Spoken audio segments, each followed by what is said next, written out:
અમરેલી જિલ્લામાં આજથી થોડાક દિવસ પહેલાં એક દલિત સમાજના યુવાને એક બાળકને બેટા કહેતા એકદમ બાળકનો પરિવાર ઉશ્કેરાઈ જાય છે ને દલિત સમાજના યુવાન નિલેશ રાઠોડની કુહાડીના ઘા ઝીંકીને હત્યા કરી દેવામાં આવી છે। આના કારણે દલિત સમાજમાં ભારે આક્રોશ જોવા મળી રહ્યો છે।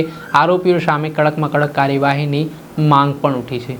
ત્યારે આ વચ્ચે દલિત સમાજના આગેવાનનો પારો છટક્યો હતો અને તેમણે પોલીસને પણ ખખડાવી નાખ્યા હતા। ત્યારે શું સમગ્ર મામલો હતો, વિગતે વાત કરીએ। વૈષ્ણવજન તો તેને કહીએ જે પીડ પરાઈ જાનાને રે। નમસ્કાર દર્શક મિત્રો, નવજીવન ન્યૂઝમાં આપનું સ્વાગત છે। હું છું ફૈઝાન। અમરેલી જિલ્લાના બનાવે ફરી એકવાર ચર્ચાઓ ગુજરાતમાં જગાડી દીધી છે। જે રીતે જાતિવાદી માનસિકતા ધરાવતા લોકો બેફામ બન્યા છે, કાયદાની વ્યવસ્થાને ઘોડીને પી ગયા છે, તેના કારણે અનેક પ્રકારના સવાલ ઉઠી રહ્યા છે। વાત કરીએ તો દલિત સમાજના યુવાન નિલેશ રાઠોડ એક દુકાન ઉપર જાય છે અને ત્યાં એક બાળક હોય છે। તે બાળકને બેટા કહી દેતા આટલામાં જે બાળકનો પરિવારજનો છે તેમનો અહમ ઘવાઈ જાય છે। તે એકદમ ઉશ્કેરાઈ જાય છે ને એકાએક તે અમારા બાળકને, અમારા દીકરાને બેટા શું કામ કહ્યું તેવું કહી નિલેશ રાઠોડ ઉપર કુહાડી લઈને તૂટી પડે છે। નિલેશ રાઠોડને કુહાડીના ઘા ઝીંકીને હત્યા કરી દેવામાં આવે છે। આ ઘટનાથી અમરેલી જિલ્લામાં ચકચાર મચી ગઈ છે। આ મામલે દલિત સમાજમાં ભારે આક્રોશ જોવા મળી રહ્યો છે અને આરોપીઓ સામે કડક કાર્યવાહીની માંગ ઉઠી છે। પોલીસે ગણતરીના કલાકોમાં આરોપીની ધરપકડ પણ કરી હતી। ત્યારે આ મામલાના સંદર્ભમાં દલિત સમાજના લોકો દ્વારા વિરોધ પ્રદર્શન કરવામાં આવી રહ્યું છે અને કડક કાર્યવાહીની માંગ ઉઠી છે। ત્યારે દલિત સમાજના આગેવાન અને પોલીસ વચ્ચે ઉગ્ર બોલાચાલી થઈ હોય તે પ્રકારના દ્રશ્ય પણ સામે આવ્યા છે। એ આપ દ્રશ્ય જોઈ લો।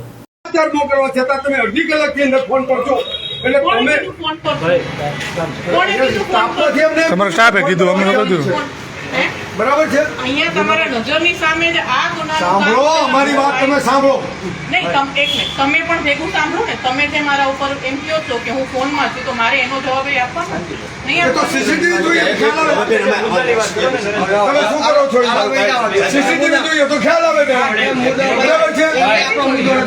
હવે ભાઈ વાત કરો। અમારે ખાલી એટલી રજૂઆત છે કે તમે જાણો છો, તમે તપાસ કરો તો તમે આખી મેટની ખ્યાલ છે। ફક્ત ડિસ્કવરી તંત્રમાં નાનું છેડાને એને સરબરાહ થાય, રોડ ઉપર હાલે, એવું અમારી માંગ છે। જે કંઈ માંગ છે ને એ બાપ લેખિતમાં આપો। હવે તમને સાહેબ કહીએ છીએ મારે સવાલ બેન આપને એ કરવો છે। ઓલી છોકરી ગોટીને હું જાહેરમાં કરું હું ત્યારે આત્મવિલોકન કરવા જાઉં છું, જવાબદાર પોલીસ, કેમ કે એને જે કંઈક કહી તો લેખિતમાં આપો। લેખિત થોડું લખ્યું હતું, લેખિત દે દીધું। તમે પાયલ ગોટીની પરેડ કરી ત્યારે લેખિતમાં લીધું હતું। ધીરુભાઈ તમને સાંભળો ભાઈ, ભલે જાય, વાંધો નહીં, સાંભળો ભલે જાય એમને 4000 લોકો બહાર નીકળશે ને એનો મતલબ હું છું, દવા બી ત્યારે મળવા આવવાનું। એમની લેખિત એટલે પાયલ ગોટી વખતે લેખિત લેવામાં આવ્યું હતું। અને મેડમ તમને મારી વાત સાંભળો, જાણે છે સાહેબ, તમે નાટક બંધ કરો, બધા બોલાવો, નાટક બંધ કરો અને વ્યવસ્થિત તપાસ કરો। અને કોઈ થોડું બોલવા આગેવાનો છે મેડમ। બેન ધીરુભાઈ ખીટોલિયા મારું નામ છે, સામાજિક આગેવાન છું, બરાબર છે। તમારી પાસે જવાબદારી સાથે ઉભો છું, હું એ મારી જવાબદારી તો તમે શું જવાબદારી નિભાવો? તમે આવા જવાબ આપો, તમે આવા જવાબ આપો, લેખિત આપો। પાયલ ગોટી વખતે તમે લેખિત કર્યું હતું, કોઈ પોલીસ વાળે લીધું હોય મને આપો, ચાલો। કેમ એવી વાત કરો છો તમે? મેન આપણા આ જે કંઈ બનાવ બન્યો ખૂબ જ દુઃખદ છે, બરાબર। હું છેલ્લા 8 દિવસથી મારા ટીમ સાથે રાતને દિવસ સામાન્ય બાબતમાં પરેડ કાઢવી છે, છોકરીની પરેડ કાઢો છો, શરમ થવી જોઈએ તમને। હું સમજુ છું, પણ અત્યારે ખાલી આ એકદમ ગંભીર તપાસ છે, એટલે આની અંદર શું મતલબ કંઈ પણ એવું મને એવું લાગે તો તમને એવું લાગે છે કે હું નહીં લઉં તપાસ બેન અમને તમારી પર હવે છે ને ભરોસો તૂટતો હોય છે, તમે આવા જવાબ મામલે એ જ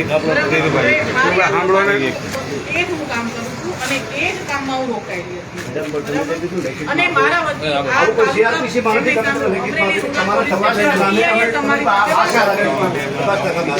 છે ને તો હું મારું બેસ્ટ ઇન્વેસ્ટિગેશન કરું છું અને આની અંદર આપણું મેઇન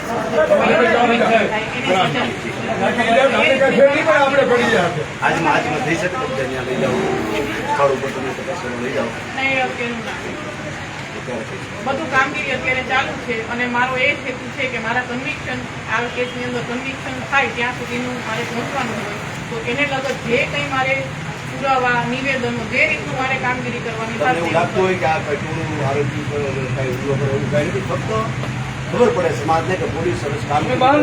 તમે લેખિતમાં આપી નહીં, તમને સહી એટલા નથી માટે કોરામાં. અમે તમારી પ્રશંસા કરવા માટે આ કહી છીએ. બરોબર કે તમે એકવાર અને બેન એમાં એવું થાય અમારું કહેવાનું કારણ એ છે કે કદાચ તમે રિકન્સ્ટ્રક્શન કરો તો એ જે દબંગ છે અમુક લોકો દલિતો પર તો અત્યાચાર દિન પ્રતિદિન વધતા જાય બેન, તો એને એક ભયનો માહોલ પેદા થાય કે ભાઈ અમારું ક્યાંક ને ક્યાંક છે ને સરઘસ નીકળે. અને ગૃહમંત્રી સાહેબે એવું કીધું કે જે કોઈ વ્યક્તિ આવું કરશે એની માટે અમે કડક કાયદો કરશું, સાથે અમે રિકન્સ્ટ્રક્શન કરશું. પણ તો એને ક્યાં લેખિતમાં વાત કરી હતી પણ એમ નહીં. લેખિતની વાત જ નથી આવતી. દારૂના અડ્ડા ચલાવે છે બીજા તો બધા હવે એ તમારી પાસે મુદ્દો છે. પડે તો તમે ભરોસો રાખો અમારી બેસ્ટ ઇન્વેસ્ટિગેશન એનું મકાન શું છે બેન? એ પણ બધું જે તમે કંઈ ત્યાં જોવા લઈ શકો. જેલમાં નિવેદન કરવા આવે. આશા કરું છું કે તમે લઈ જાઓ. હવે અમારે કાયદા જેલમાં એનું ચાલે છે પોલીસનું બહાર કામ અંદર ટોટલી લેખિત આપવું. મકાન છે ને બિન- સરસ મજાનું લેખિત આપવું છે. મકાન કેવું છે ને બિનકાયદેસર, ત્યાં તપાસના કામે તમે જાઓ અને પૂરું કરી દો. એટલા માટે. ખાલી બરોબર તમે તો તમે ભાઈ પાસે ઉભા રહી ખાલી જોવા માટે તમે કામ કરો. ખરું ને? બાકી સાહેબ જો અમે લોકો અમે કાયદો હાથમાં બિલકુલ હવે આ કાર્યકરો એમ સાહેબ બીજ ભરી દે. પોતે જાણે જ છે કે અમે કોઈ કાયદો હાથમાં લેવા માંગતા જ નથી. પછી અમે સાથે બે કાયદા દિવસ પહેલા અમને ગોળ્યા બેન એક આંદોલનથી બાબતે અમે પછી ક્યાંક રોડ રસ્તા અથવા આંદોલન બંધ કરી તમારે એમાં પછી જોડાવું અને સમય ફાળવાની કરતા આ ન કરી જોડાવાનું કાયદા આપણે બે હારે મળીને કરીએ. બાદમાં થઈ જશે અમે તમને સાથ સહકાર તમે અમને આપો. ઓકે હાલો હવે કંઈક થઈ ગયું. હવે અમારે ત્યાં કાયદે કર્યું કોઈ ઉશ્કેર હું કામ દઈ. હવે આપણે સીધા રાજકોટ છો કે રોડ રસ્તા બંધ હતા અમારી માંગ પૂરી કરો. અમારી માંગ પૂરી કરો. હાલ આપણે જે દ્રશ્ય જોયા અમરેલી પોલીસના જે અધિકારી છે તેમના અને દલિત સમાજના આગેવાનો વચ્ચે ઉગ્ર માથાકૂટ થઈ છે. જે માંગણી છે તે માંગણીને લઈને દલિત સમાજના લોકો છે તે પોલીસ સ્ટેશન બહાર બેઠા હતા અને પોલીસ દ્વારા કોઈ સુનાવણી કરવામાં ના આવતી હોવાના આરોપ લાગી રહ્યા છે અને તેના જ કારણે આ મામલો બીચક્યો હતો. ત્યારે સામે બોલાચાલીના દ્રશ્ય પણ જોવા મળ્યા હતા. દર્શક મિત્રો, નવજન ન્યૂઝને આપ લાઈક કરી લો, સબસ્ક્રાઇબ કરી લો અને શેર કરવાનું ભૂલતા નહીં. વૈષ્ણવજન તો તેને કહીએ